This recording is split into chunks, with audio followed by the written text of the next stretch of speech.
हिंदू धर्म में तुलसी का पौधा बहुत ही पवित्र और पूजनीय माना गया है। खास बात तो यह है कि तुलसी में रोजाना जल चढ़ाने, पूजा करने से जीवन में समृद्धि और खुशहाली आती है।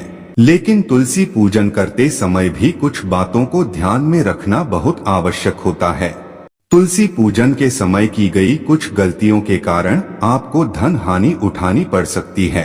तो चलिए जानते हैं तुलसी पूजन की सही विधि। तुलसी पूजन करते समय न करें ये गलतियां।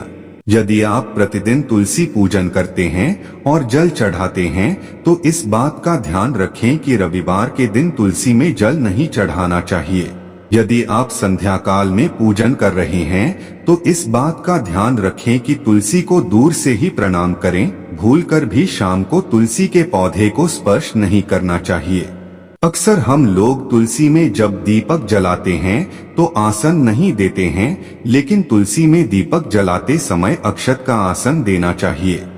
मान्यता के अनुसार महिलाओं को तुलसी पूजन करते समय बालों को खुला नहीं रखना चाहिए। अन्य पूजा अनुष्ठानों की तरह तुलसी पूजा करते समय भी बालों को बांधकर रखना चाहिए। कई बार देखने में आता है कि घर के सभी सदस्य एक एक करके तुलसी में जल अर्पित करते हैं, लेकिन ऐसा नहीं करना चाहिए।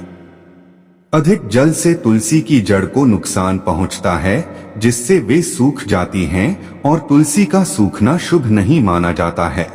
अक्सर लोग तुलसी को चुनरी ओढ़ाने के बाद उसे बदलते नहीं हैं, लेकिन ऐसा नहीं करना चाहिए। अन्य देवी देवताओं की तरह तुलसी के वस्त्र भी बदलते रहना चाहिए।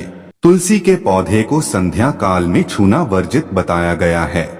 यदि आपको पूजन या अन्य की काम के लिए तुलसी तोड़ना हो तो सुबह का समय ही सही रहता है।